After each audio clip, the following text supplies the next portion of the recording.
video, I'll show three different examples on substitution. The first one is should be the easiest, but it actually sometimes turns out to be a little tougher. This is when we have a y equals 3x plus 2 and another y equals like 5x minus 3. So basically substitution, we're going to substitute this one y that we have here into the other equation. Because we already have it solved, y equals and y equals. The other thing you could do is, if y equals this whole thing here, the 3x plus 2, and y also equals 5x minus 3, we could just set those equal to one another. So therefore, 5x minus 3 equals 3x plus 2. Okay. This was also referred to as comparison in the past. So next, what we do is move all the x's to one side. Just keep in mind when we cross the equal sign, we're going to change signs, so it's going to be 5x minus 3x. Equals 2, and minus 3 is coming over, so that's going to be a plus 3. So we end up getting 2x equals 5. Not a great number here because we got to divide by 2. Dividing by 2, we get x equals 2.5. To find the corresponding y value, you have the choice of plugging the 2.5 into either one of these two equations here. So I'll plug the 2.5 into, I'll go with the top one. So we're going to sub x equals 2.5 into y equals 3x plus 2.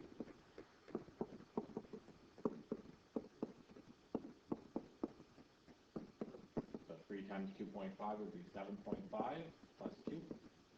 Y equals 9.5. So there's our solution, 2.5 and 9.5. If you want to check the solutions, you could actually go ahead and plug in 2.5 in for the second into the second equation to ensure that we actually do get our 9.5. Okay. Second example. This is a little bit more common. The first one we won't see very often. This one we notice the first equation is already solved for y. Okay, it could have also been solved for x. But what we're going to do is we're going to substitute this 4x minus 1 in for this y. So I'm going to write that out. I'm going to say sub y equals 4x minus 1 into 2x plus 3y equals 25. Okay. Next, I'm just going to write the equation one more time here. 2x plus 3y equals 25.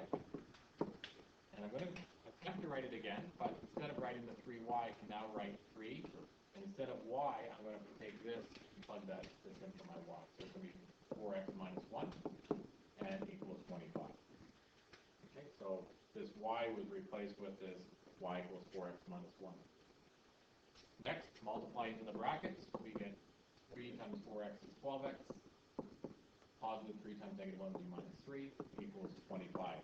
At this point, we have a linear equation, only one variable, so we can keep all our x's on the one side, move everything without an x to the other side, so we get 25 plus 3. And 14x equals 28.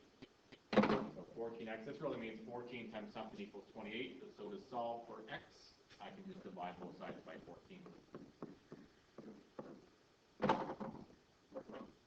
X equals 2. Again, once you know what x is, we can plug x equals 2 back into either of these top two equations, this one or this one.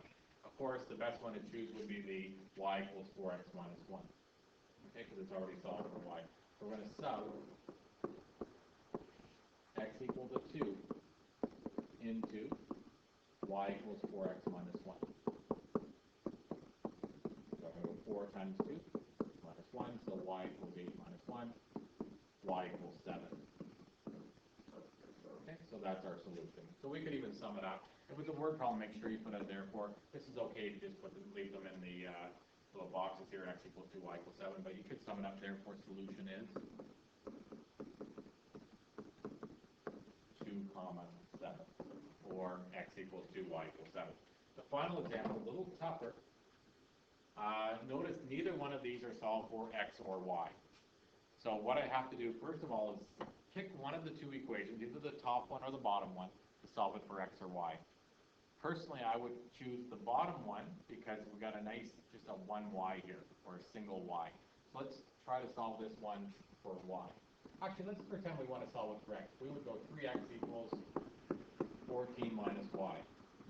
Doesn't look so bad, but to solve it for x, we've got to divide by 3. All of a sudden, this doesn't look so nice anymore. So let's backtrack here and solve this thing for y instead. So I just have y equals 14. 3x coming over, it's going to be minus 3x. So there's my new equation. Same as this. It means the exact same thing as our 3x plus y equals 14. Next, what we're going to do is we're going to take this y equal to 14 minus 3x and stick it into the other equation we haven't touched yet or looked at. Okay, so we're going to sub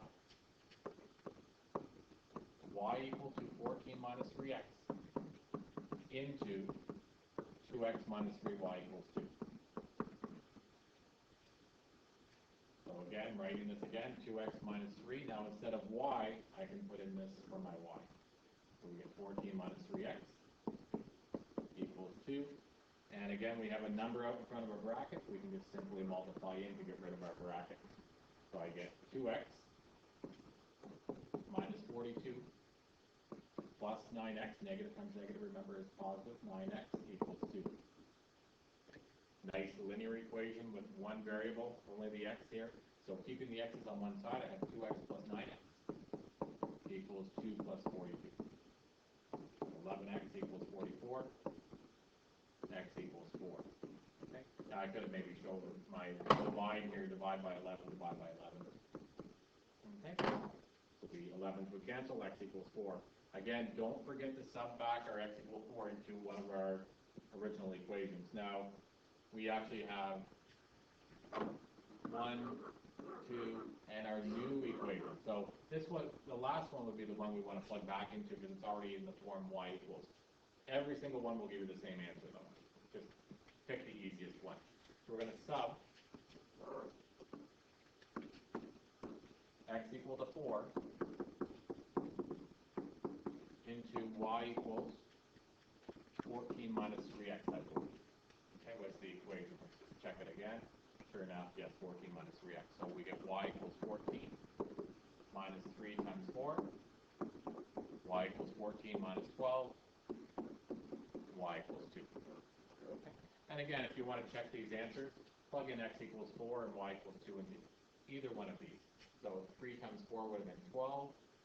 My y again was 2. 12 and 2, sure enough, does give me my 14 here. Okay? And you can try it in the other equation if you want as well. Okay? So that's it for substitution. I'll have another video on for elimination.